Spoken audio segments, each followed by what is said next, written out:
కథను వినబోతున్న శ్రోతలకు మనవి, ఈ కథ నచ్చితే లైక్ చేయండి, బంధుమిత్రులతో షేర్ చేయండి.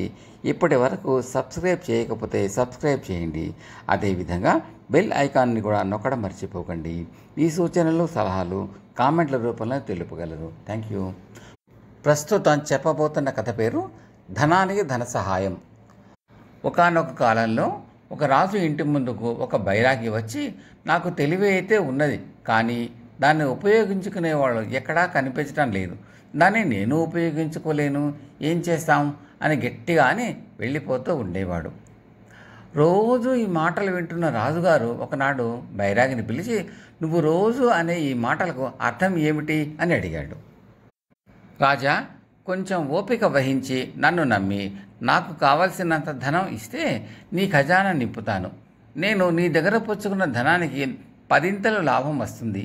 నేను అన్నీ వదులుకుని బైరాగిని అయిన తరువాతనే నాకు ఈ ఆలోచన వచ్చింది అన్నాడు బైరాగి. బైరాగి కోరినంత ధనం ఇయ్యటానికి రాజు ఒప్పుకున్నాడు. కానీ మంత్రి రాజుతో రహస్యంగా, ఇందులో ఏదైనా మోసం ఉండవచ్చు, బైరాగులను నమ్మరాదు అన్నాడు. అయినా రాజు ఆ బైరాగికి అడిగినంత ధనం ఇచ్చి పంపేశాడు. 1 సంవత్సరం తర్వాత ఆ బైరాగి తిరిగి వచ్చి, జ్ఞాపకం ఉన్నానా మహారాజా, నా ఆలోచన అమలు చేస్తున్నాను, మరికొంత ధనం కావాలి అన్నాడు. వీడిని చెరసాల్లో పెట్టడానికి అనుమతి ఇవ్వండి మహారాజా అన్నాడు మంత్రి రాజుతో రహస్యంగా. అందుకు ఇంకా సమయం రాలేదు, ఈ బైరాగి మనను ఓపిక పట్టమని, తనను నమ్మమని అని ఉన్నాడు అని మంత్రితో అని రాజు బైరాగికి రెండోసారి కూడా ధనం ఇచ్చి పంపేశాడు. మరొక సంవత్సరం గడిచింది. ఆ బైరాగి మళ్ళీ వచ్చి, నేను చేస్తున్న పని చివరి ఘట్టంలో ఉన్నది, ధనం తక్కువైంది మహారాజా, అందుకే వచ్చాను అన్నాడు రాజుతో. మంత్రి తొందరపడుతూ, దొంగ బైరాగి, మాయమాటలు చెప్పి ధనం తీసుకుపోతున్నావు, ఇందులో రహస్యం ఏమిటో చెప్పు, లేకపోతే నిన్ను చెరసాలలో పెట్టిస్తా అన్నాడు. రాజు మంత్రిని శాంతపరిచి బైరాగి కోరిన ధనం ఇచ్చి పంపేశాడు. మరొక సంవత్సరం గడిచింది. బైరాగి మళ్ళీ వచ్చాడు. ఇంకా ధనం కావాలా అని రాజు బైరాగిని అడిగాడు. మంత్రి బైరాగి మీద కత్తి దూయటానికి సిద్ధపడ్డాడు. మీ ఓపికకు ధన్యవాదాలు, పని పూర్తి అయింది, మీరిద్దరూ నా వెంట రండి అన్నాడు బైరాగి. రాజు బైరాగి వెంట బయలుదేరడానికి సిద్ధపడుతూ ఉండటం చూసి మంత్రి, మన ఇద్దరినే రమ్మంటున్నాడు బైరాగి, ఎక్కడికో ఎందుకో తెలియకుండా ఈ బైరాగిని గుడ్డిగా నమ్మి ఇతని వెంట వెళ్ళటం మంచిది కాదు అన్నాడు. నమ్మటానికి ఓపిక పట్టడానికి ముందే ఒప్పుకున్నాను కదా మంత్రి, అవసరమైతే నన్ను నేను రక్షించుకోలేననుకుంటున్నావా అన్నాడు రాజు. మంత్రి గారు భయపడుతున్నట్టయితే 2 అంగరక్షకులను వెంట తీసుకుని రండి అన్నాడు బైరాగి. ఏమీ వద్దు, పోదాం పద అన్నాడు రాజు. మంత్రి మాత్రం అంగరక్షకులు రహస్యంగా తమను వెన్నాడి వచ్చేటట్టు ఏర్పాటు చేశాడు. బైరాగి వాళ్లను నగరం దాటించి, కొండ దాటించి, ఒక అరణ్యం దాటించి సముద్ర తీరానికి తీసుకుపోయాడు. అక్కడ ఒక చిన్న పడవ ఉన్నది. బైరాగి, రాజు, మంత్రి అందులోకి ఎక్కారు. వీరికి పడవ నడుపుతున్న వాళ్లకు మట్టుకే ఆ పడవలో చోటున్నది. అందువల్ల వెనకగా వచ్చిన అంగరక్షకులు తీరాన్నే ఉండిపోవలసి వచ్చింది. పడవ పోయి ఒక చిన్న దీవి చేరింది. ఆ దీవి నిండా మడమలలోతు బూడిద ఉన్నది. బూడిదకు ఎగువగా కొంగలు మందలుగా ఎగురుతున్నాయి. బూడిద కుప్ప మధ్యగా ఒక కాలిబాట ఉన్నది.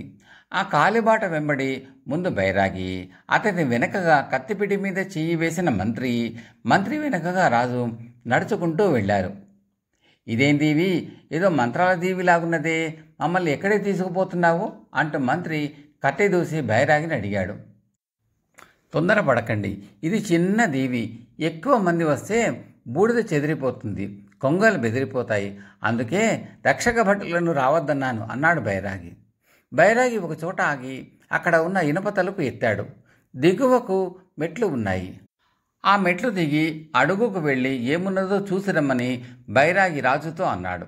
రాజు తిరిగి వచ్చేదాకా మంత్రి బైరాగిని పట్టుకుని ఉన్నాడు. రాజు భూగృహంలోకి దిగి ముత్యాల రాసులు చూశాడు. ఆయన పైకి వచ్చి మంత్రిని కూడా వెళ్ళి చూసి రమ్మన్నాడు. మంత్రి వెళ్ళి చూసి వచ్చి బైరాగికి క్షమాపణ చెప్పుకున్నాడు. రాజు బైరాగిని ఏమిటిదంతా అని అడిగాడు. దానికి బైరాగి ఇలా చెప్పాడు. నేను సదానందుడు అనే వర్తకుణ్ణి.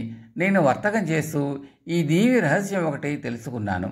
ఈ దీవి చుట్టూ బండలు ఉన్నాయి. సముద్రానికి పోటు వచ్చినప్పుడు అవి నీటిలో మునిగి ఉంటాయి.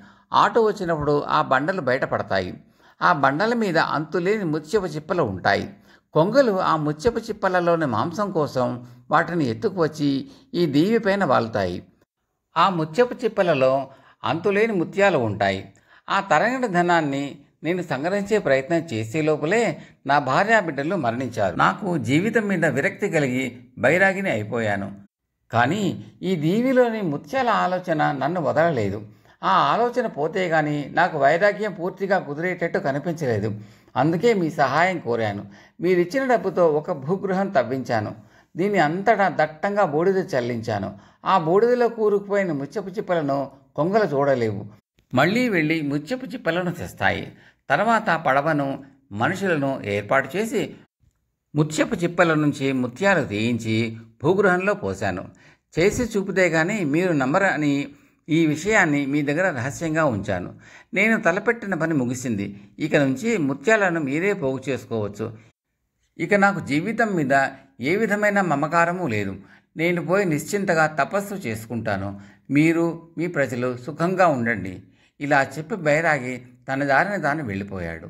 కథ సమాప్తం.